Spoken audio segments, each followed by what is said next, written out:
Welcome to the Deep Dive.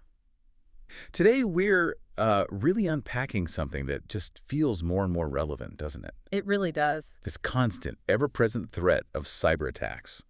And we're going to focus specifically on how it's hitting, well, the vital systems that keep everything running. Things like critical infrastructure, yeah. Exactly.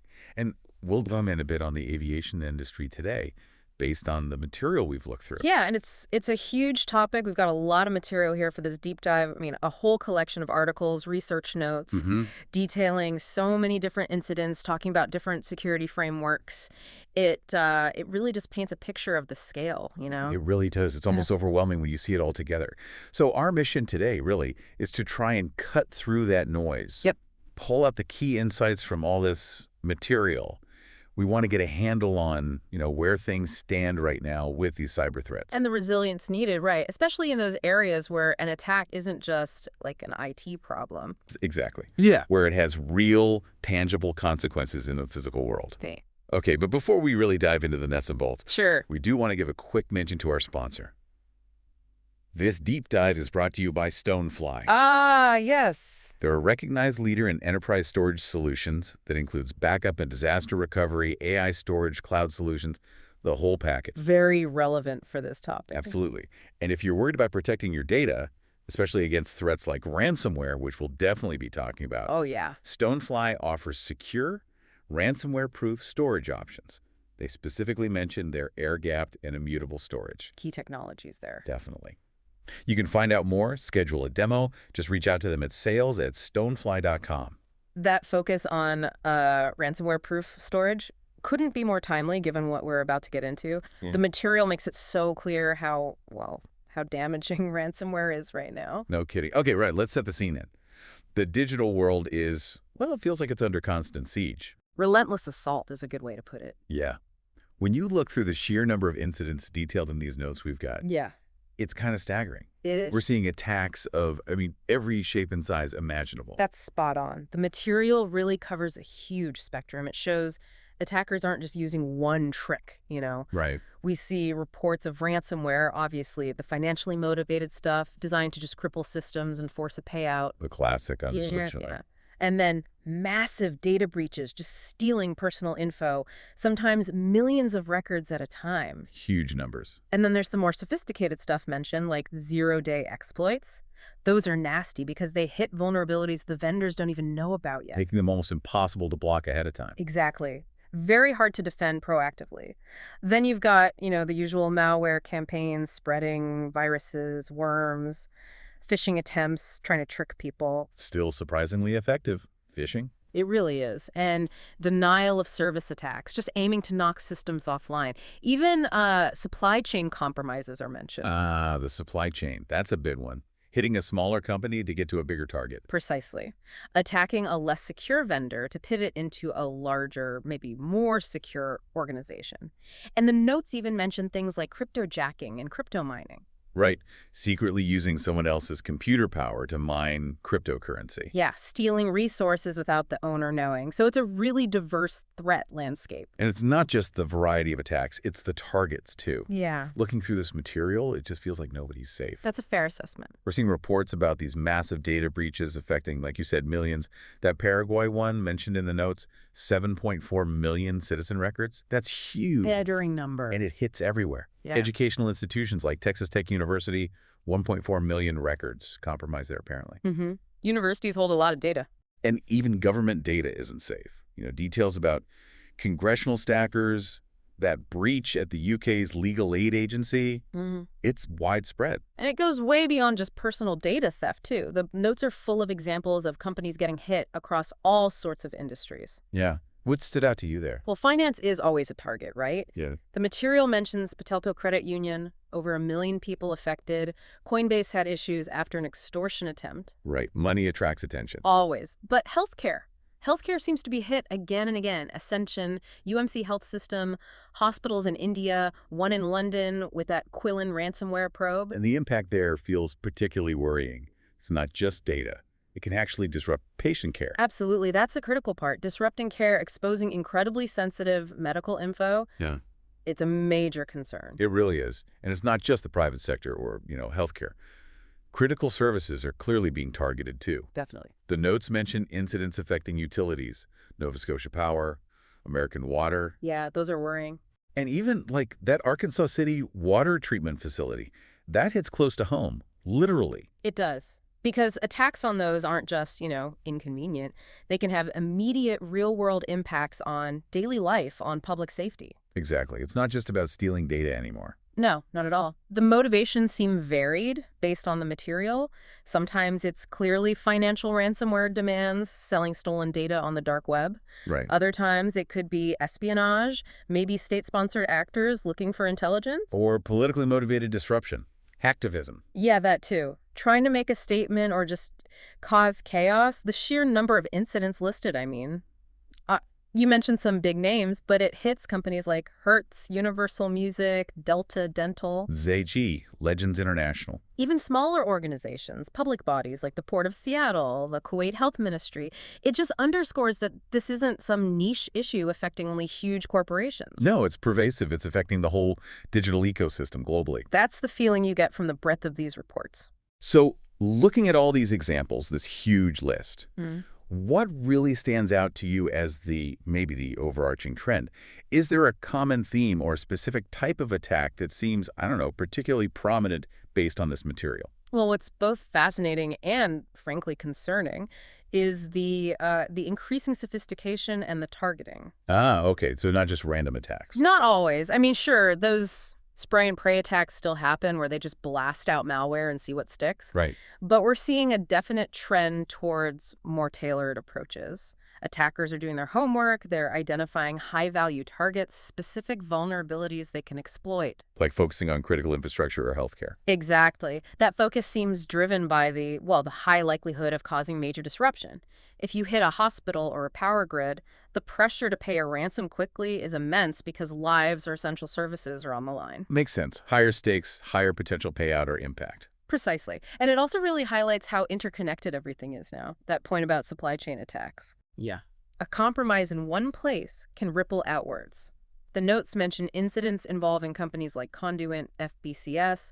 These might be third-party providers, and a breach there can expose data or systems belonging to many other client organizations. Hertz was mentioned again in that context too, I think. So it's not just about securing your own four walls anymore. It's this whole complex web. Exactly. And that makes critical infrastructure specifically so vulnerable, doesn't it? Yeah, it feels like it. These systems, I mean, they weren't always built with today's threats in mind, were they? Not at all. That's a crucial point.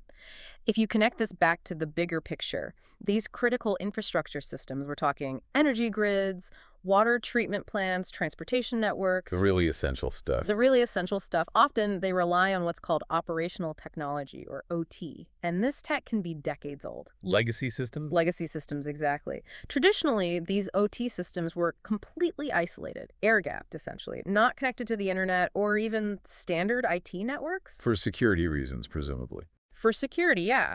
But now for efficiency, for remote management, predictive maintenance, all those good things. They're getting connected. They are increasingly integrated with the IT networks. And that convergence of IT and OT opens up entirely new attack surfaces that just didn't exist before. Ah, so the very thing that makes them more efficient also makes them more vulnerable. That's the double-edged sword. The notes kind of touch on this indirectly by listing attacks on places like that Arkansas City water treatment facility or Nova Scotia Power. Right. These aren't just, stealing customer data from the billing system. These attacks could potentially impact the physical operation of essential services. Okay, that raises a really important question then. What are the specific risks when these essential systems, these OT systems, get targeted? It's clearly more than just losing data. Oh, absolutely. Data theft is bad enough, especially if it's sensitive operational data. But the primary risk, the nightmare scenario for critical infrastructure, is disruption or even physical damage. Physical damage from a cyber attack. Yes. Imagine a successful attack manipulating the controls of a power grid, causing cascading blackouts, or tampering with a water supply system, changing chemical balances, shutting off flow. That's terrifying. It is, or disrupting a transportation network.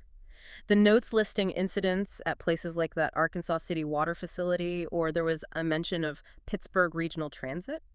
They're alarming because they hint at potential control system compromises. So it could lead to outages, water contamination, severe transport delays, even safety issues. Absolutely. It's really about impacting the physical world through purely digital means. That's the core threat to OT. And the effects can cascade, right? Yeah. An attack on one piece of infrastructure, it could knock onto others. Exactly. Think about dependencies. The notes mention the port of Seattle getting hit. Yeah, 90,000 people's data breach there, it said. Right. A data breach is one thing, but imagine a ransomware attack or a disruptive attack that shuts down port operations.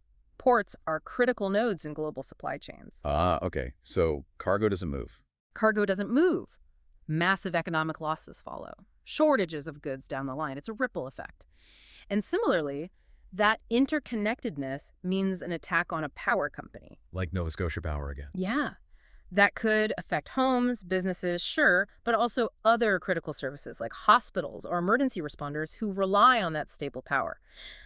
The vulnerability just gets amplified because everything leans on everything else. It's a complex web, like you said. Okay, Let's try and narrow our focus a bit based on the material. The outlines specifically flagged looking at the aviation industry. Right. Another critical sector. Incredibly complex, and obviously safety is paramount. What do the notes tell us about these cyber threats specifically hitting aviation? Well, the material does mention attacks or investigations involving several airlines and airports. Japan Airlines, WestJet, South African Airways, Beirut International Airport. Yeah. These are mentioned. So they're definitely targets. Oh, very much so. Right. And the threats here are kind of multifaceted. On one hand, you have the data aspect. Airlines and airports handle enormous amounts of sensitive information. Passenger data, PII. Exactly. Passenger name records, PNRs, frequent flyer data, flight plans, crew schedules, employee records, financial transactions. It's a goldmine for attackers. But data breaches, like we saw mentioned for travel or hospitality companies elsewhere in the notes, are a huge risk for airlines too. Definitely. Think about loyalty programs, booking systems, lots of valuable data to steal or hold for ransom. But it's not just about data in aviation, is it? I mean, the operational side, that seems directly linked to safety and just making planes fly on time. Absolutely. This is where that critical infrastructure aspect really comes into sharp focus for aviation.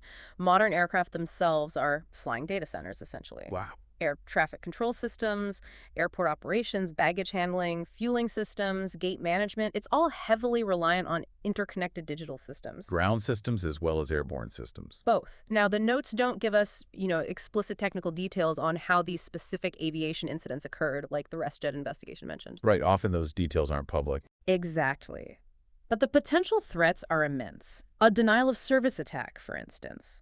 Imagine that hitting air traffic control systems. Chaos. Absolute chaos. Or even just targeting an airline's reservation or check-in systems. It could lead to widespread flight cancellations, massive disruption.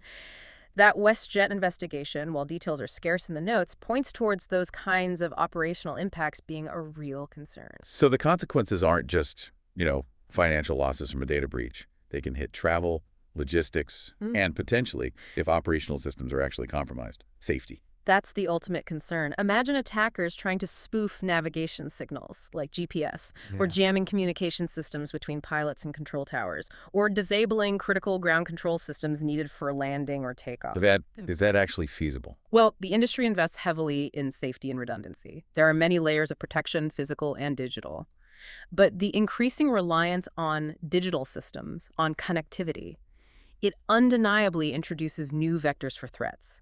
The cyber threat is a real and, frankly, growing danger that needs constant vigilance and very robust defenses. So the notes, by including these aviation examples like WestJet or Japan Airlines, alongside things like water treatment plants or power grids, it kind of reinforces that aviation is seen as critical infrastructure too, a high priority target. I think that's exactly right. It's targeted both for the valuable data it holds and for the critical operational functions it performs. Disrupting air travel has huge economic and societal impacts. Okay, so it's clear the threat is real, it's impactful, especially in these critical sectors like aviation, energy, water. That brings us to the defenses.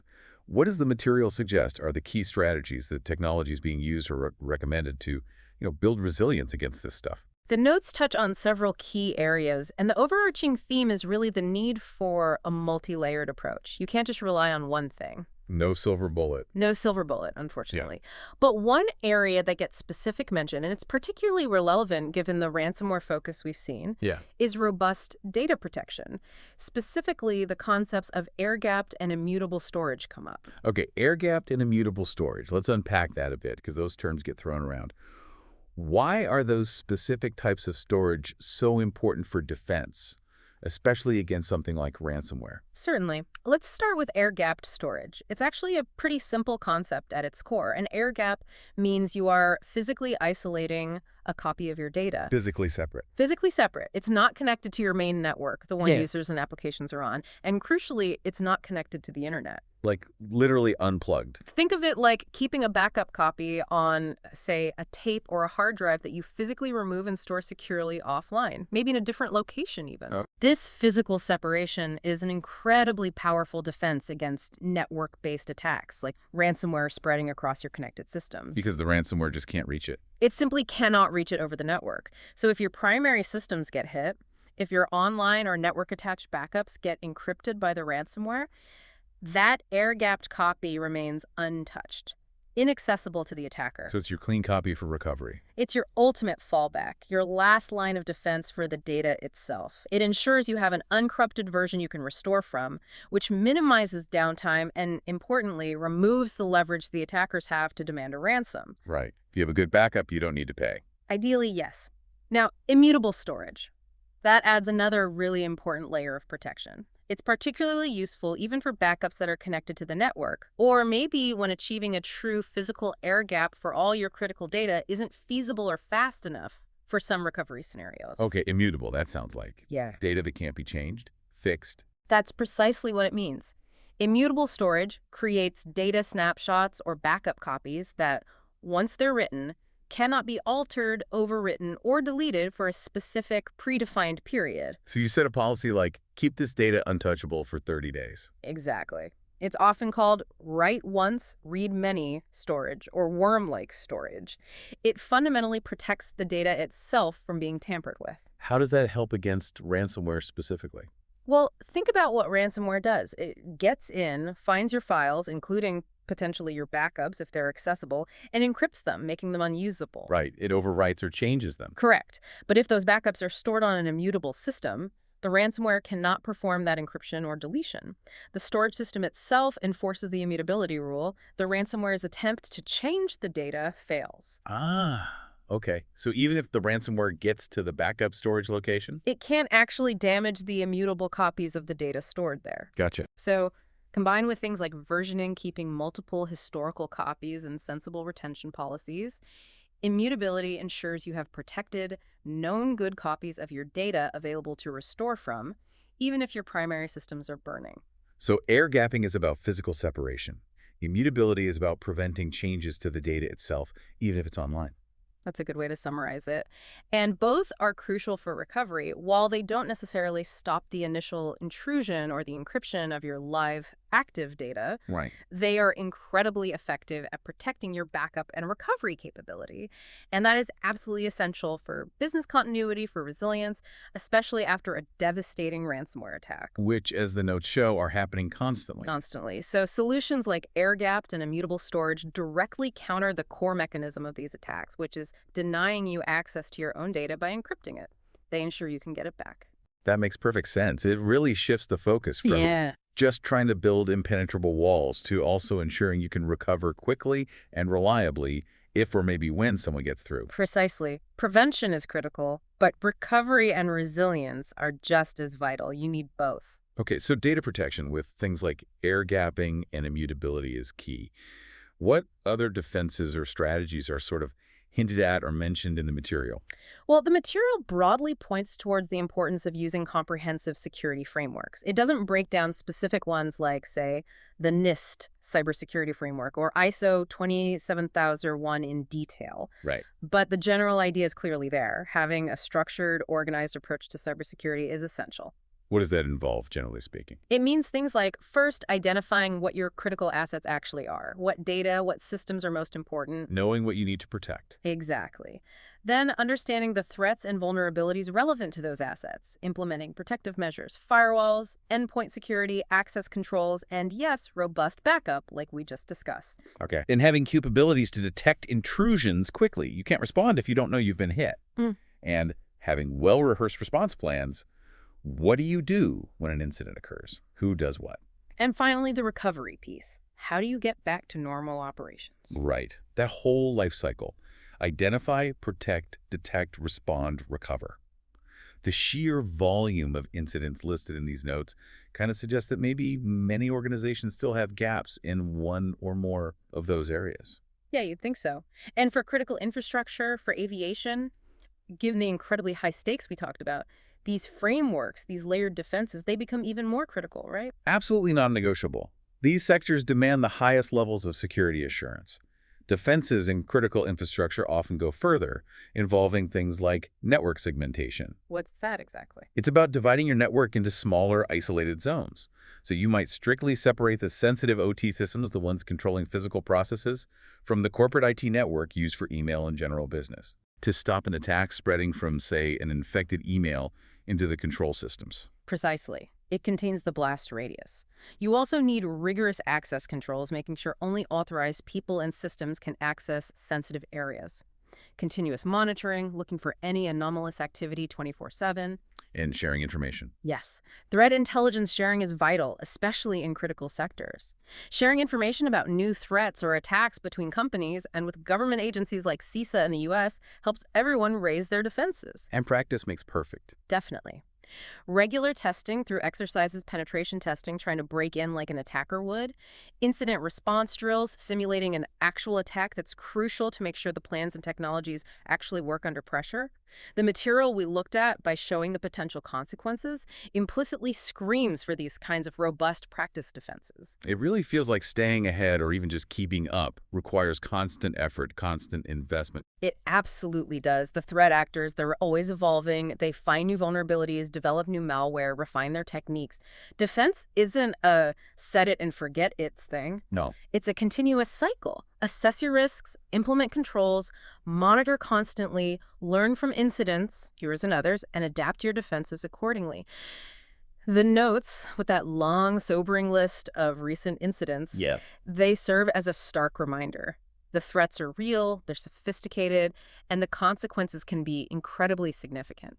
It just reinforces the need for robust security measures, including foundational things like truly protected backups. So, okay, looking back at everything in the material we've sort of sifted through today, the sheer breadth of threats, the specific targeting of critical systems like aviation, energy, healthcare, and then the defense strategies, particularly things like air-gapped and immutable storage. What's maybe the one key takeaway you think our listeners should really sit with from all this? The big takeaway for me, reading through all this material, it isn't just that cyber attacks are common, because I think most people realize that now. Right. It's the critical vulnerability of the very systems we rely on most heavily for daily life. Our hospitals, our water, our power, our ability to travel safely, these are prime targets. Yeah. And that the ability to recover reliably and quickly from an attack, especially something like ransomware, which is so prevalent in the notes, is becoming just as important, if not more important in some ways, than trying to prevent every single attack from succeeding. Because maybe you can't stop everything. Because realistically, preventing 100% of attacks forever is an incredibly difficult, maybe impossible goal. So knowing you can get back up and running quickly, minimizing the damage is crucial. And having backups that the attackers simply cannot touch or alter through air capping or immutability, that's becoming, well, it feels like it's becoming non-negotiable for genuine resilience. That's a really powerful point. It shifts the mindset, doesn't it? From just prevention, building walls, to also ensuring continuity, ensure you can bounce back. Exactly. It's about building true resilience into the systems, into the data management strategy itself, assuming breaches can happen and planning for that eventuality. This has been a really comprehensive look, I think, at the cyber threat landscape, particularly how it's impacting critical infrastructure and aviation, all drawn from the material we had. It's definitely a sobering picture. It is sobering, yeah. But it also highlights just how important these robust defenses and, crucially, these recovery strategies really are. Indeed, the material essentially provides a very clear call to action for organizations, especially those in critical sectors. The risks are just too high to ignore. Absolutely. And before we wrap up this deep dive, just one final reminder that this conversation was supported by Stonefly. Great solutions for these problems. They are a leader in enterprise storage, backup and disaster recovery, AI storage, and cloud solutions. If you're looking to strengthen your defenses, particularly against ransomware, with secure, reliable storage, Which you should be. which you definitely should be thinking about, yeah. Stonefly offers those air-gapped and immutable solutions specifically designed to protect your critical data when you need it most. You can reach out to them to schedule a demo at sales@stonefly.com. Because protecting that data, making sure it's recoverable, that's really the cornerstone of surviving these modern threats we've been discussing. Absolutely. It ties right back to that final layer of defense, ensuring you can actually recover. Thanks so much for diving into all this material with me today. Always a pleasure. The insights from the material are certainly compelling, if a little scary. They are indeed. And thank you, our listener, for joining us on this deep dive. We hope this exploration of the cyber threats targeting our essential services and the defenses needed has given you some valuable insights. Maybe something to consider is how that very interconnectedness that brings us efficiency also creates these hidden vulnerabilities, and what that might mean for the security and resilience of the services you rely on every single day. Something to think about until the next time we take a deep dive.